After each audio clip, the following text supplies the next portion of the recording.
മാഷെ പറ ആ കോയാക്ക് തന്നെയാണ് യൂസ്ഫിന്റെ കുട്ടിന്റെ എത്ര കൊടുത്തു പറഞ്ഞു ചോദിച്ചും പാത്രം അത് ഇവിടെ ഉണ്ട് ആ മൈമൂനാന്റെ ബാഗ് ആ കട്ടുകൊടുത്തതാണ് പക്ഷെ ആൾക്കാരോട് അങ്ങനെ പറയണ്ട ഓനെ പുറം ഞാൻ പൊളിച്ചോളാം മാഷെ അത് നോക്കണ്ട സൈനാന്റെ കുട്ടിന്റെ കൊട സൈനാന്റെ കൊട ഇന്ന് അന്തിക്ക് ഞാൻ കൊണ്ടേ കൊടുത്തോളാം മറ്റോന്റെ കോല് ഇവിടെ ഒന്ന് വാങ്ങിക്കോട്ടെ ആയിക്കോട്ടെ അതിന്റെ ലീസ്റ്റ് ഉണ്ടാക്കി വെച്ചാൽ മതി എല്ലാ സാധനവും കട്ടുകൊടുത്തതാന്ന് പറയണിട്ട് നാട്ടുകാരോട് കൊമ്പക്കാട്ടുകാർക്കല്ല അതിന്റെ മാർക്കെട് ഓന്റെ പുറം ഞാൻ നിങ്ങളല്ല ജയിച്ചേ ഞാനാ ജയിച്ചേ എന്റെ ഈ സ്കൂളത്തെ സകല കുട്ടികളും സാധനങ്ങൾ കട്ടുകൊടുന്നിട്ടേ ചേട്ടേ കളയോ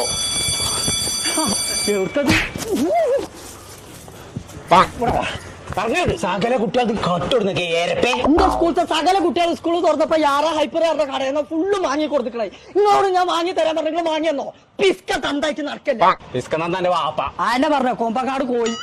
ഇപ്പാന്റെ കുട്ടി കട്ടുകൊടുത്തിരിച്ച ആകെ ഒരു സാധനം ഇഷ്ടപ്പെട്ടത് ചൈനാത്താന്റെ പേരക്കുട്ടിന്റെ കൊട കട്ടുകൊടുന്നല്ലോ അത് ഞാൻ കൊണ്ടേ കൊടുത്തോണ്ട് ബാക്കിയുള്ളൊക്കെ കൊണ്ടേ കൊടുത്തോണ്ട്